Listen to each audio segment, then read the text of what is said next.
Assalamualaikum teman-teman semuanya, kembali bersama channel Jeffrey DK. Oke, seperti biasanya ya, ini merupakan pembahasan yang paling dinanti untuk teman-teman semuanya, ya, dimana kita akan membahas mengenai episode pertama Ultimate Decker yang sudah ditayang secara perdana ya pada Sabtu lalu. Dan untuk kali ini kita akan membahas langsung mengenai episode pertama yang berjudul Hari Penyerangan.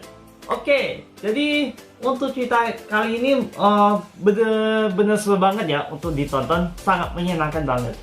Jadi untuk video kali ini kita bakal membahas ya sambil mencari poin penting untuk episode kali ini. Jadi ceritanya dimulai dari si Kanata yang menjalankan kehidupan sehari-hari sebagai pegawai toko ya, yang tinggal bersama kakeknya si Kanata itu.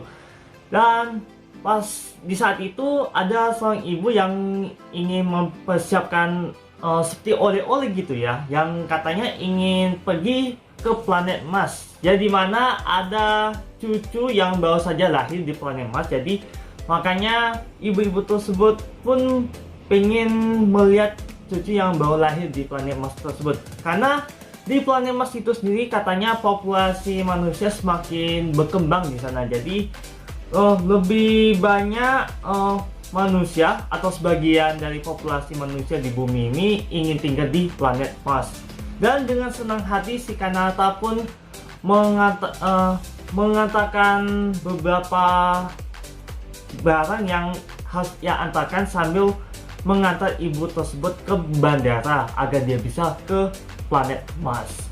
Begitu juga dengan beberapa karakter yang ada di sini, yaitu Soma, si Kirino, Pak Taiji, dan juga Bukawa, yang dimana mereka masih belum bergabung ya, atau sebelum mereka bergabung di Godless. Ya bisa dikatakan kalau ini adalah awal mereka menuju menjadi member Godless. Tak lama kemudian si Kanata pun sudah mengantarkan ibu tersebut menuju ke bandara ya, agar ibu tersebut bisa menaik roket menuju ke planet Mars yang ibu tuju demi bertemu dengan cucunya yang baru saja lahir di planet Mars. Di sini kita juga bisa melihat keinginan si Kanata juga ya, dimana dia pengen banget untuk tinggal di planet Mars agar dia bisa bertemu dengan orang tuanya si Kanata yang tinggal di planet Mars. Dan gak cuma si Kanata sih, yang si Kino juga pengen banget tinggal di planet Mars ya, dengan tujuan sama sih. Dan untuk scan ini juga merupakan pertama kalinya mereka saling bertemu ya, dimana si Kanata yang awalnya menawarkan makanan untuk si Kirino ya, yang sebagai siswa pelatihan TPU sih, yang pada akhirnya gimana ya, kayaknya tak jadi gitu, karena si Soma yang mengajak Kino untuk segera bergabung pas siswa lainnya untuk akademi pelatihan tersebut ya, karena si Soma sama Kino ini merupakan siswa TPU sih, sebagai pelatihan lah, kayak magang gitu. Namun tiba-tiba mereka mendapatkan kabar berita lewat monitor di luar gedung, yang dimana di planet Mars terjadi penyerangan antara makhluk asing yang disebut Spear ya. Karena di awal cerita pada episode ini juga menunjukkan bahwa planet Mars itu sedang diserang oleh makhluk yang tidak dikenal yang disebut Spear. Dan baru saja diberitakan di bumi juga ikutan diserang oleh para makhluk Spear yang menyerang di tempat perkotaan tersebut. Dan di sini terjadi penyerangan kembali ya, yang kali ini dilakukan oleh para Spear yang sebelumnya sudah 7 tahun tidak terjadi ya, tapi kali ini setelah 7 tahun bumi kembali diserang oleh makhluk tersebut.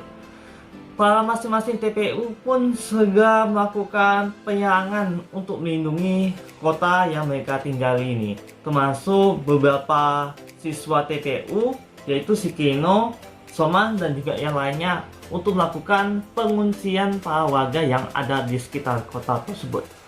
Si Kanata pun juga harus ikut mengungsi, tetapi ada salah satu gadis yang tertimpa ya dimana ia harus menolong demi keselamatan mereka bersama.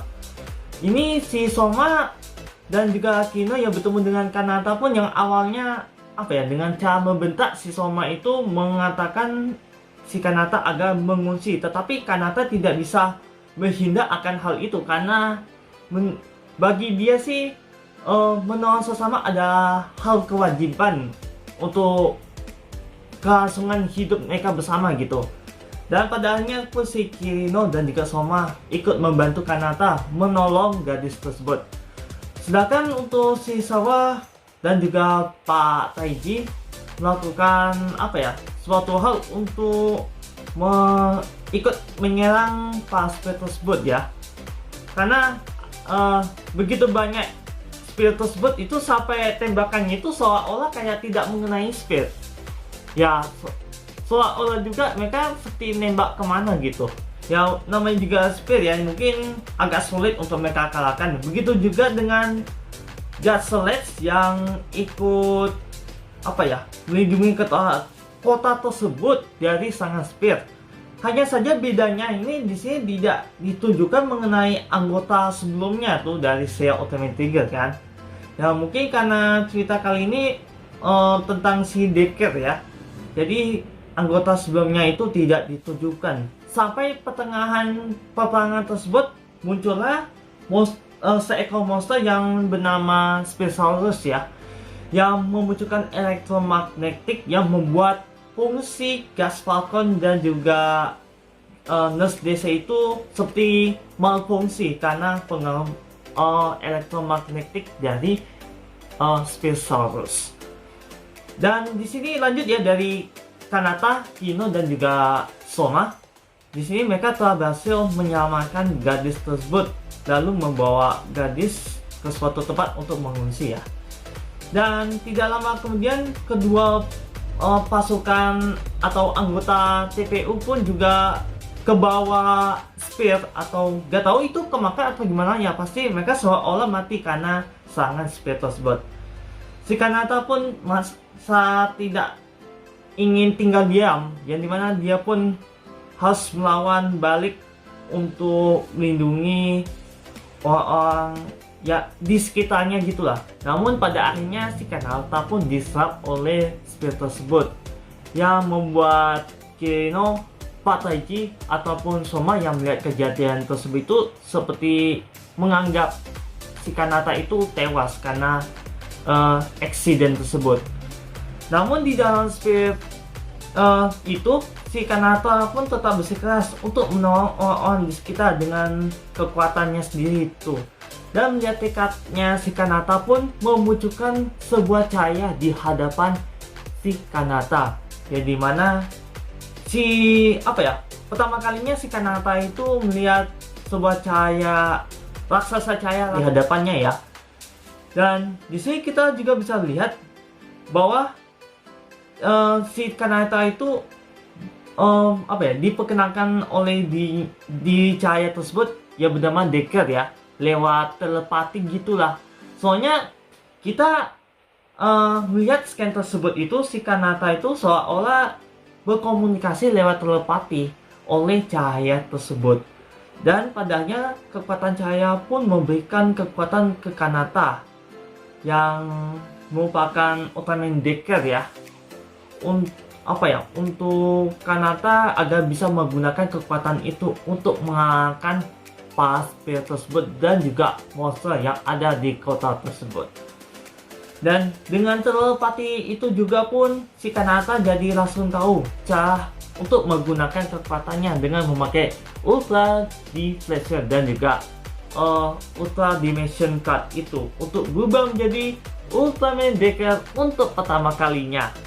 Dan di sini mereka terkejut setelah kejadian 7 tahun ya, yang dimana Ultraman ini tuh sudah tidak ada, namun pada akhirnya muncul kembali dengan Ultraman yang baru, yang kali ini bernama Ultraman Decker.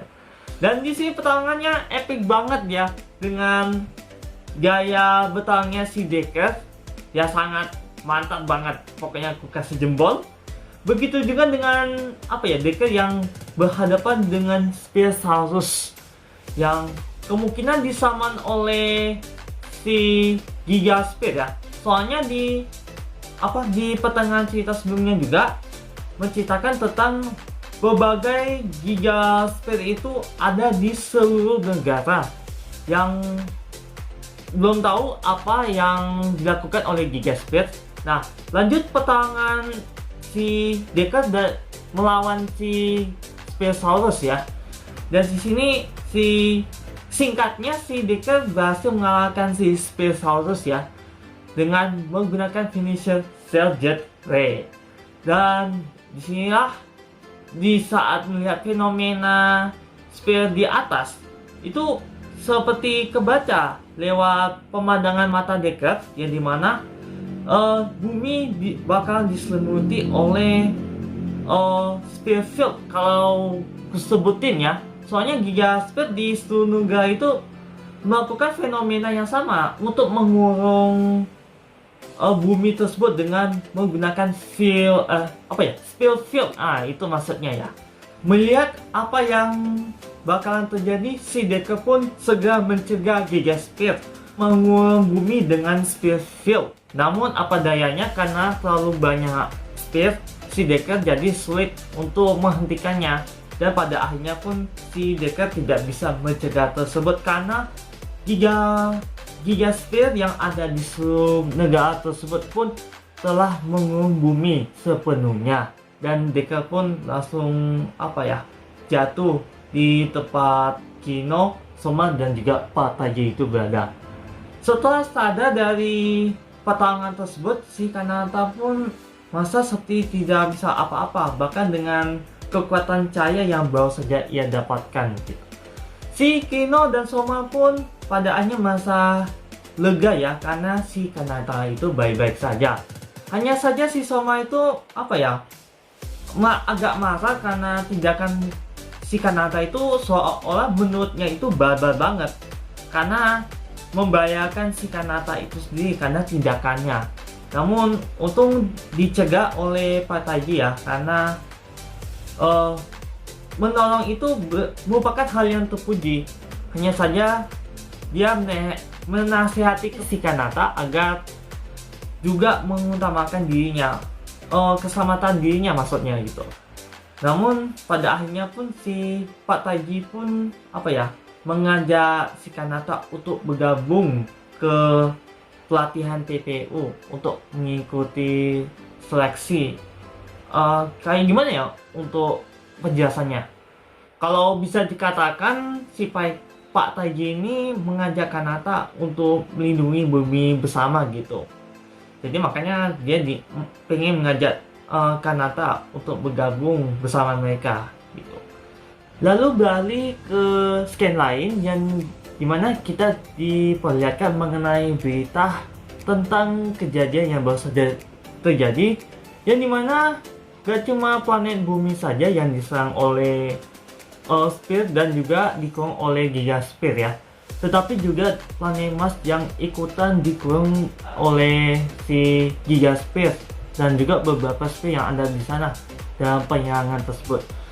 Dan Kanata yang melihat ini juga seperti jalan buntu bagaimana cara untuk mengalahkan Spear tersebut agar mereka bisa pulang pergi ke planet Mars ataupun ke planet bumi. Lalu pada akhirnya kakek si Kanata pun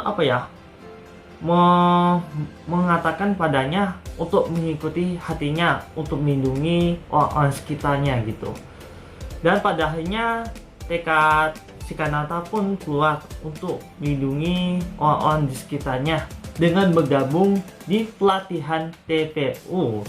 Dan di sini Pak Taiji juga merasa senang ya kalau si tekadnya Kanata itu benar-benar kuat banget untuk melindungi orang-orang di sekitarnya ya dari serangan Spear. Yang juga mengatakan dari Pak Taiji bahwa pelatihan mereka dalam TPU yang bertujuan untuk ke planet Mars tersebut pun padahalnya beralih ke kayak defense force gitulah untuk mengalahkan Spear yang ada di bumi. Dan ceritanya pun berakhir untuk episode kali ini. Jadi demikianlah untuk pembahasan. Jadi mohon maaf jika pembahasan kali ini agak telat ya, karena waktu itu hari raya haji kan. Jadi mungkin ada sedikit beberapa kegiatan yang harus kujalani, jadi agak sibuk gitu. Namun, gue pengen berterima kasih juga pada teman-teman semuanya yang sudah menantikan gue dalam pembahasan Ultraman Dekat episode pertama ini ya. Jadi untuk next episode, mereka masih dalam pelatihan PPU dalam bergabung menjadi Gaslight ya. Gaslight sebagai defense post di bumi mereka tinggal. Sejujurnya tetap sama ya, antara universe Trigger, karena Decker sendiri itu berada di universe-nya Trigger. Hanya saja menjadikan pertanyaan adalah kemanakah Ultimate Trigger itu pergi di saat bumi itu kembali menyerang. Nah, itu yang menjadikan pertanyaan. Soalnya kita juga diperlihatkan mengenai gambar yang satu ini ya, mengenai bagaimana si Ultimate Trigger mendapatkan senjata barunya itu. Nah, kemungkinan itu bakal baru kejawab di episode selanjutnya, entah kapan. Ya pasti kita nantikan aja. Karena untungnya ada cahaya baru yang melindungi bumi ya, menggantikan Ultimate Trigger di saat Trigger tidak ada, yaitu si Decker. Nah, si Kanata lah yang kali ini yang menggantikan posisi si Kengo ya, atau Trigger dalam melindungi bumi yang mereka tinggal. Selain itu juga anggota Gaslight sebelumnya masih apa ya, entah tidak ditujukan kenapa, hanya seperti backgroundnya saja gitu mengenai kemunculan Nurse DC ataupun Gas Falcon pada episode ini. Tetapi kemungkinan hanya sebagian anggota Gaslight sebelumnya yang katanya bakalan comeback di serial Ultraman Decker kali ini. Jadi nantikan aja untuk next episode. Karena next episode juga si Kengo yang begitu semangat bangetnya untuk ikut bergabung Gaslight untuk melindungi bumi ya, bersama si Kino dan juga Soma. Jadi untuk episode kali ini sangat menyenangkan banget untuk ditonton ya. Jadi gak sabar banget untuk nonton episode 2. Jadi nantikan untuk Sabtu depannya. Baiklah, sekali lagi pada teman-teman semuanya ya sudah nonton video kali ini, terima kasih ya sudah coba. Seperti biasa, jangan lupa like, komen, dan share video ini. Dan untuk mengetahui video terupdate, jangan lupa subscribe channel YouTube Dr. Stars. Dan apabila gua ada kesalahan dan kekurangan apa yang gua mengucapkan teman-teman semua itu putus-putus, mohon dimaafkan selesainya. Karena gua mau kenapa sunnah dari sabuna itu yang sobat Allah. Sekian dan sampai jumpa. Wassalamualaikum warahmatullahi wabarakatuh, dan sampai jumpa di next video.